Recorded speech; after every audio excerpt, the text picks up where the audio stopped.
Assalamualaikum warahmatullahi wabarakatuh. Pada mata kuliah matematika bisnis hari ini, materi yang akan kita bahas masih mengenai deret. Tetapi deret di sini kita terapkan dalam perekonomian kita sehari-hari. Baiklah, di dalam penerapan ekonomi dengan menggunakan fungsi deret, ada tiga pokok yang akan kita bahas. Yang pertama adalah model dari perkembangan usaha. Nah, di dalam model perkembangan usaha ini, eh, penerapan deret bagi dunia bisnis yang lebih sesuai adalah deret hitung. Kenapa? Karena jika kita menggunakan deret ukur, variabel-variabel ekonomi seperti biaya, produksi, modal, pendapatan, tenaga kerja itu akan kesulitan untuk mengikutinya. Dalam arti untuk segera memenuhinya itu agak kesulitan. Jadi, jika perkembangan variabel tertentu dalam kegiatan usaha bertambah secara konstan dari suatu periode ke periode berikutnya. Berikutnya yang kedua adalah model bunga majemuk. Apa itu model bunga majemuk?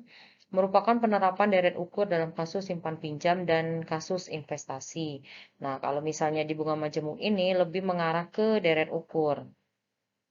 Dalam bunga majemuk ini dapat dihitung misalnya besarnya pengembalian kredit di masa mendatang ataupun sebaliknya untuk mengukur nilai sekarang dari suatu jumlah hasil investasi yang akan diterima di masa mendatang. Yang terakhir yang akan kita hitung menggunakan deret ini adalah model pertumbuhan penduduk. Jadi penerapan deret ukur yang paling konvensional di bidang ekonomi adalah dalam hal penaksiran jumlah penduduk. Sebagaimana pernah dinyatakan oleh Malthus, penduduk dunia tumbuh mengikuti pola deret ukur. Jadi kalau kita lihat dari deret dalam penerapan ekonomi 3 poin ini, kalau model perkembangan usaha kita lebih ke deret hitung. Kalau bunga majemuk dan pertumbuhan penduduk kita lebih mengarah ke deret ukurnya. Baik, kita bahas satu-satu di sini. Ibu langsung berikan dalam bentuk contoh soal. Yang pertama adalah kita bahas yaitu model dari perkembangan usaha. Di sini ada sebuah contoh, sebuah perusahaan jamu Rosso menghasilkan 3.000 bungkus jamu pada bulan pertama produksinya. Dengan penambahan tenaga kerja dan peningkatan produktivitas, perusahaan mampu meningkatkan produktivitasnya sebanyak 500 bungkus setiap bulan. Jika perkembangan produksinya tetap, berapa bungkus jamu yang dihasilkan pada bulan kelima, dan berapa bungkus yang telah dihasilkan sampai dengan bulan tersebut. Jadi, karena model perkembangan usaha ini lebih mengarah kepada deret hitung, maka rumus yang kita pakai adalah deret hitung. Karena yang ditanyakan di sini adalah berapa bungkus jamu yang dihasilkan pada bulan kelima, berarti yang ditanyakan adalah suku kelimanya. Kita memakai rumus Sn sama dengan A plus N kurang 1 dikali B. Dan pertanyaan kedua adalah berapa bungkus yang telah dihasilkan sampai dengan bulan tersebut. Artinya yang ditanyakan adalah berapa jumlah bungkus jamu sampai kepada bulan kelima itu. Artinya yang ditanyakan adalah J5. Jadi kita pakai rumus Jn sama dengan N per 2 dalam kurung A plus Sn. Ya, oke. Kita harus mengetahui dulu ketika kita menjawab soal ini, A-nya berapa, B-nya berapa, N-nya berapa gitu ya. Nah, di sini diketahui A-nya 3.000. Kalau dari soal, sebuah perusahaan jamu Rosso menghasilkan 3.000 bungkus jamu pada bulan pertama. Bulan kuncinya adalah di sini, bulan pertama. A ini kan adalah suku pertama. Artinya, kalau di sini pada bulan pertama, bulan awal, menghasilkan 3.000 bungkus, A-nya adalah 3.000. Sekarang kita mencari B. B ini adalah pembedanya, gitu ya. Nah, di sini kita baca lagi soalnya. Dengan penambahan tenaga kerja dan peningkatan produktivitas perusahaan, mampu meningkatkan produktivitas sebanyak 500 bungkus setiap bulan.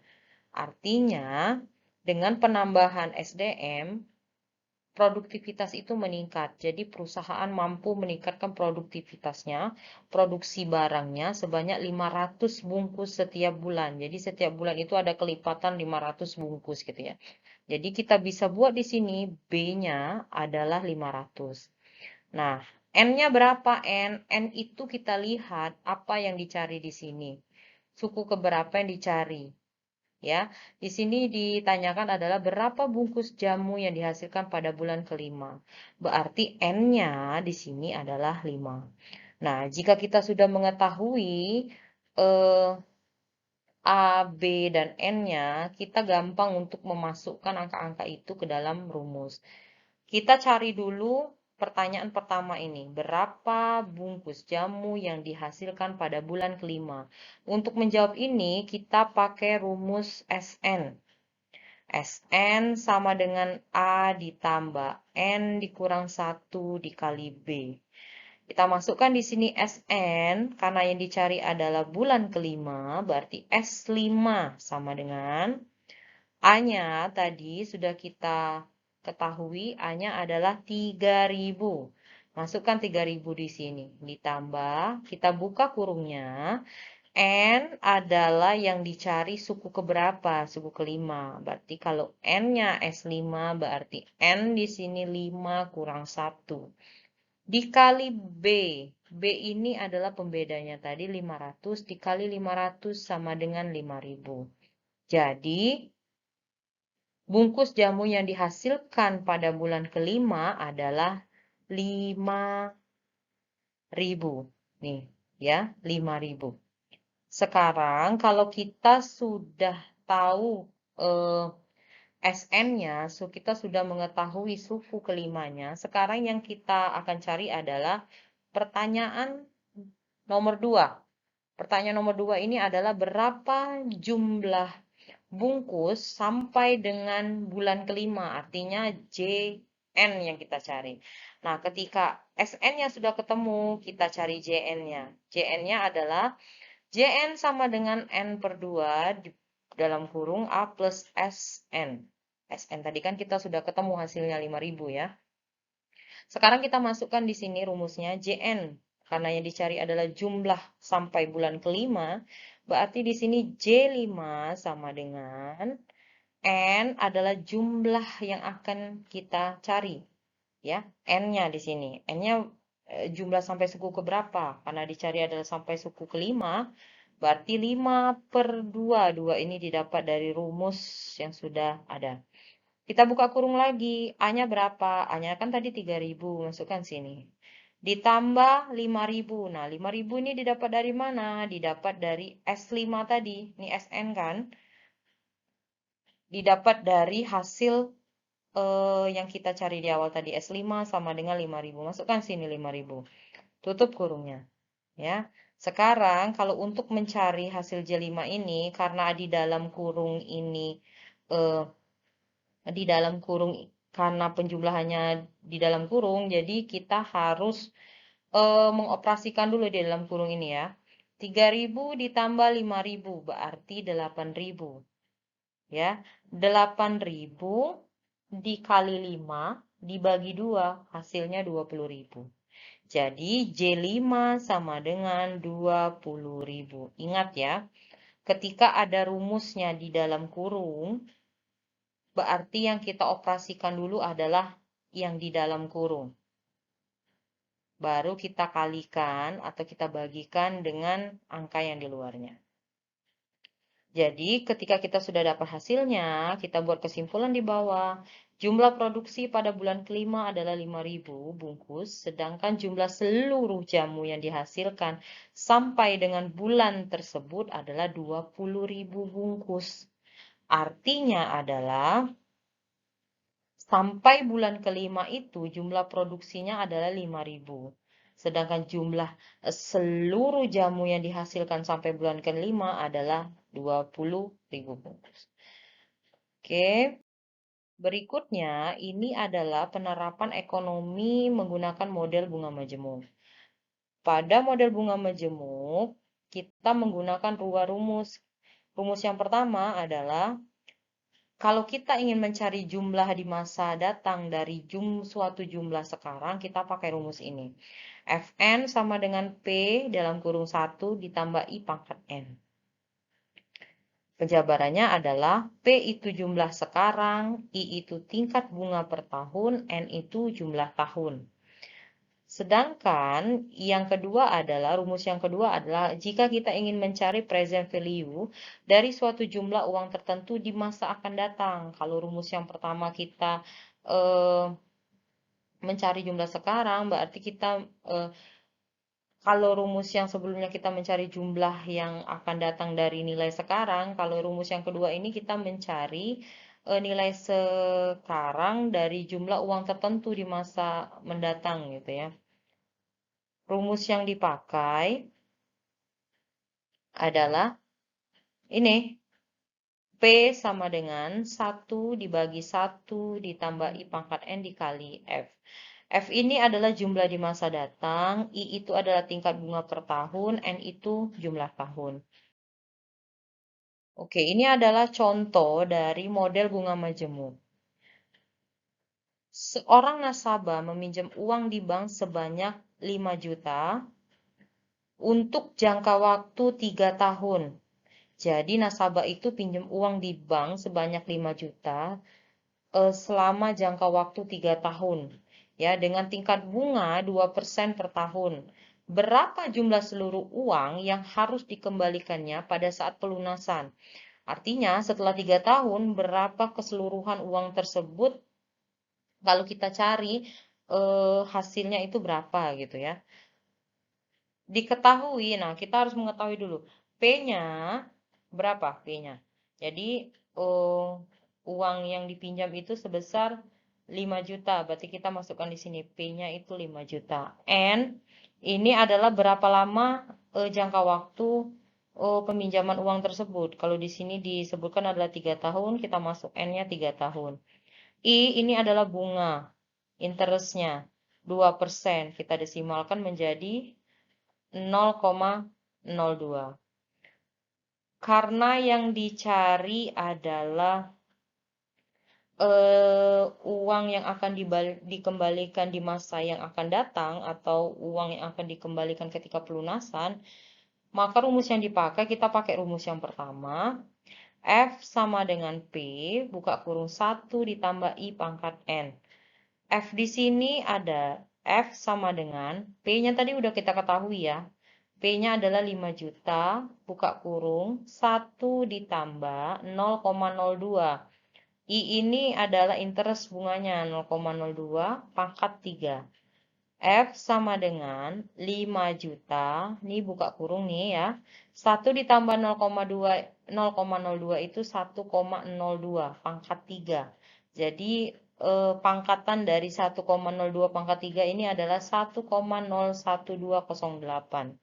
Kalau misalnya kalian ingin menyederhanakan menjadi 2 desimal saja misalnya, bisa menjadi 1,06. Boleh gitu ya. F sama dengan 5.306.040 rupiah. Didapat dari 5 juta dikali 1,01208. Berikutnya, yang terakhir adalah model pertumbuhan penduduk. Pada model pertumbuhan penduduk, rumus yang dipakai adalah PT sama dengan P1 buka kurung 1 ditambah R pangkat T kurang 1. PT di sini adalah total penduduk pada periode T. R persentase dari pertumbuhan per tahun.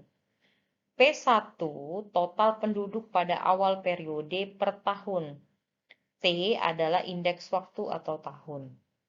Kita langsung masuk ke contoh di sini. Nah, di sini ada model pertumbuhan penduduk. Di kota A, tahun 2016, total penduduknya sebanyak 2 juta jiwa. Dan menurut historis, perhitungan tingkat pertumbuhan penduduk sebesar 2% per tahun. Berapakah total penduduk di kota A tahun 2020? Nah, untuk menjawab ini kita harus mengetahui dulu P1-nya berapa, R-nya berapa, T-nya berapa, sehingga bisa kita cari PT-nya atau total penduduk di kota tersebut tahun yang akan kita cari gitu ya. P1, P1-nya adalah 2 juta. P1 ini dapat dari tahun 2016, total penduduknya 2 juta. R 2%. Jadi perhitungan tingkat pertumbuhan penduduk itu sebesar 2% per tahun. Kita desimalkan menjadi 0,02. T ini adalah dari tahun pertama ke tahun berikutnya akan kita hitung ya. Jadi ini tahun 2016 dikurang dengan tahun 2020 yang akan kita hitung. Jarak 2016 ke 2020 inilah T, yaitu 4 tahun. PT sama dengan, kita pakai rumus tadi, PT sama dengan P1 buka kurung 1 tambah R pangkat T kurang 1. PT 4. Nah, yang dicari adalah pertumbuhan penduduk di tahun keempat sama dengan P1 2 juta, masukkan, buka kurung 1, 1 ini dari rumus, ditambah R. R ini adalah tingkat pertumbuhan penduduknya 2%, kita desimalkan 0,02 pangkat 4 dikurang 1. PT 4 sama dengan 2 juta ditambah 1 tambah 0,02 dapat hasilnya 1,02. 4 kurang 1, 3 pangkat 3. Jadi PT 4 sama dengan Rp2.122.416. Baiklah, sampai di sini materi dari Deret dalam penerapan ekonomi. Jika kalian kurang paham, kurang mengerti, ataupun merasa bingung, silahkan diulang-ulang kembali video ini sehingga paham, ataupun bisa bertanya melalui Google Classroom, ataupun WA Group kepada Ibu, ataupun melalui pesan pribadi di WhatsApp. Silahkan dipahami, silahkan dipelajari. Untuk tugas, silahkan dikerjakan tepat waktu. Wassalamualaikum warahmatullahi wabarakatuh.